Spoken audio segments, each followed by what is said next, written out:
Hey everybody, my name is Challah. I created whole flour to accomplish one simple goal: to make bread making more approachable and less intimidating by explaining the why behind each step. I hope to demystify the bread making process for you, thus allowing you to create delicious and amazing breads in your own kitchen.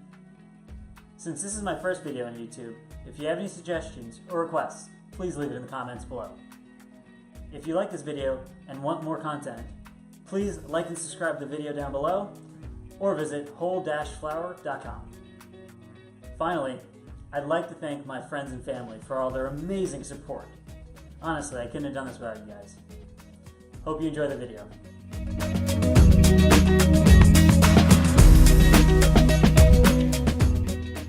Our first step in making this delicious bread is activating the yeast. The warm temperature of the water encourages the yeast to reactivate. Adding a bit of sugar helps to make sure that the yeast have something to eat when they wake up.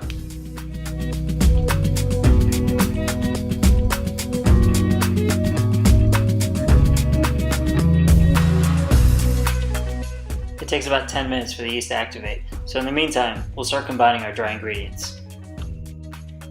The consistency of the dough can vary based on your local humidity and temperature, so leave a little flour aside so that you can use it later in the process. More often than not, what makes a bad bread is too much flour.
As you mix, you'll notice the dough start to come together and release from the sides of the bowl.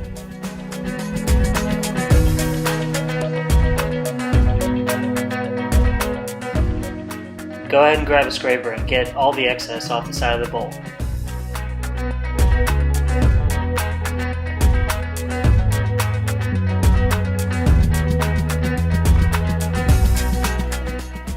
At this point, I noticed the dough was still a bit too sticky, so I went ahead and added the flour we left aside earlier.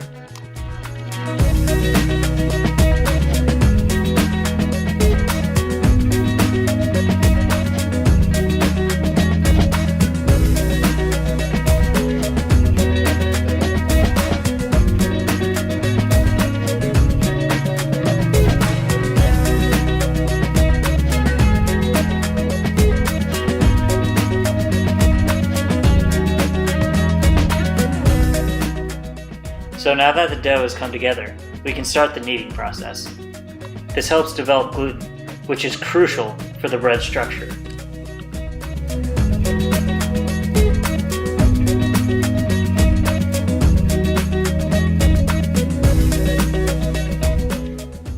The dough will be a little bit sticky, but keep at it.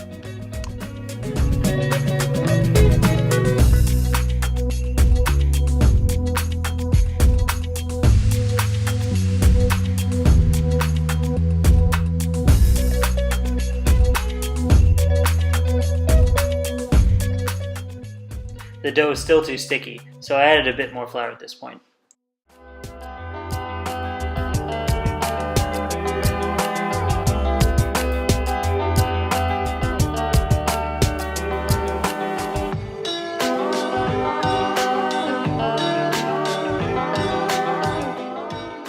Notice that the dough is getting more elastic the more you knead. That's the gluten beginning to develop.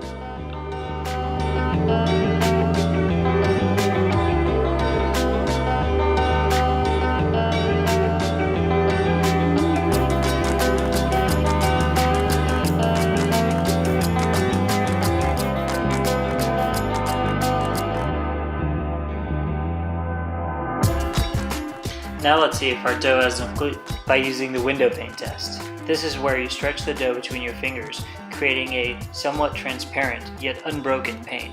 Mine broke, which meant I had some more kneading to do.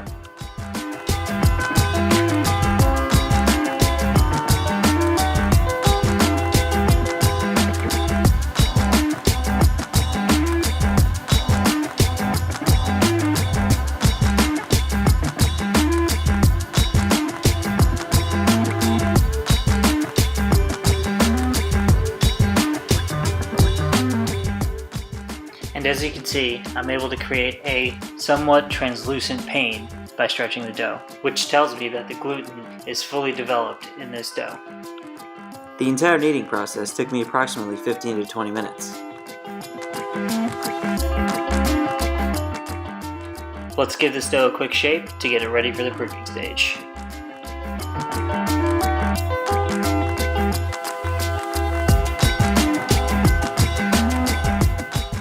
Take a bowl and grease it lightly with some canola oil.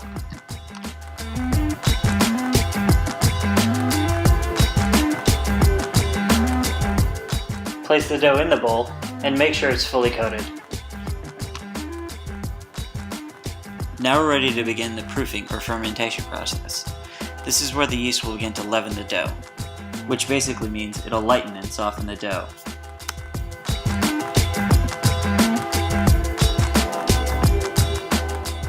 You can tell the dough is fully proofed when it's about doubled in size.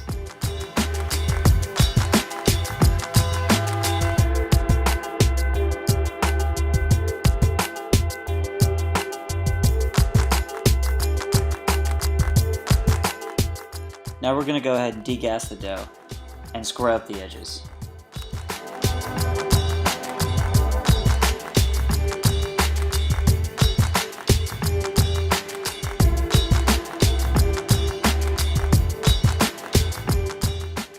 Normally I'd use a scale to make sure all of the strands are of equal weight, but you can just as easily eyeball it.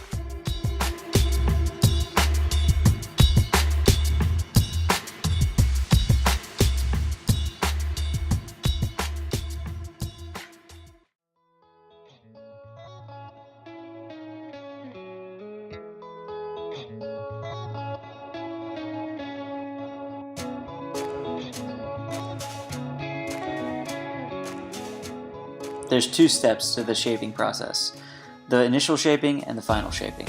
The initial shaping is where you start to guide the dough into that strand-like shape.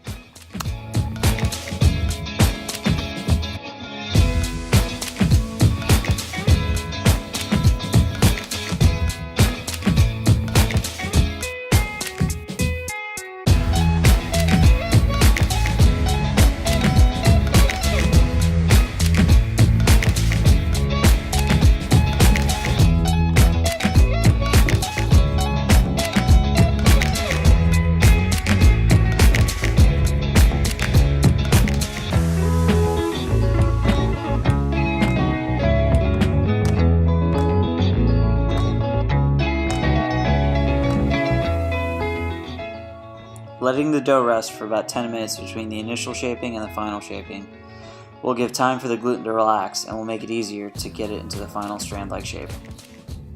The key to creating the braids is to apply a light but even pressure while moving outwards, kind of like rolling out Play-Doh.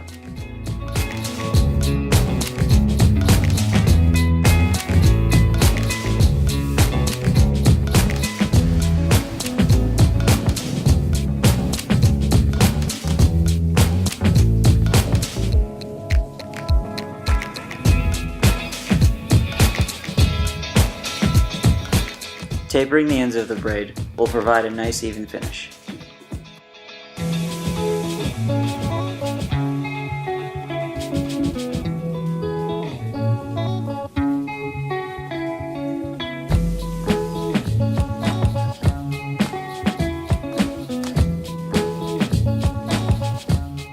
There are plenty of different ways to braid challah, so you can either follow what I do here or use your own imagination.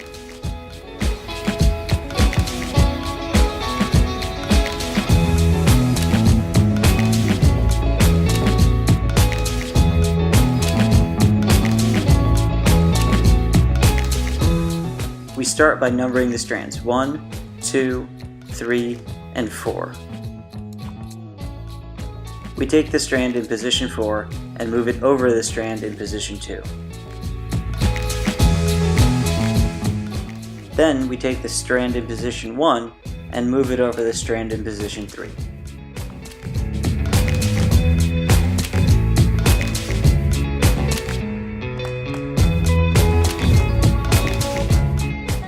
And finally, we take the strand in position 2 and move it over the strand in position 3. Repeat until your braid is complete.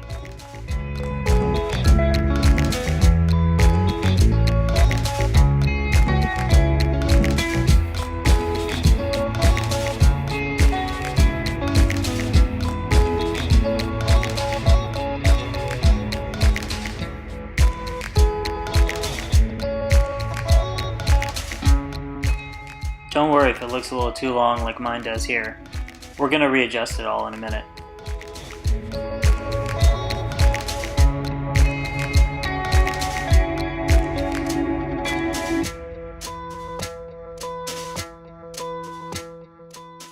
I had a little extra dough at the end here, so I just decided to braid it and just tuck it right under.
The egg wash is what gives the challah its shiny and golden brown color.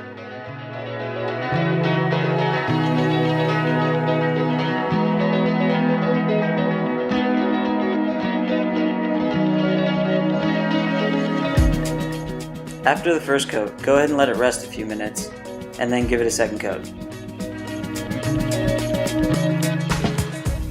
Once that's all done, go ahead and pop it in the oven and get ready for the sweet smell of delicious challah.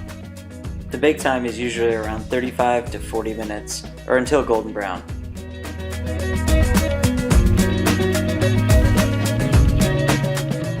And there you have it, amazing and delicious challah.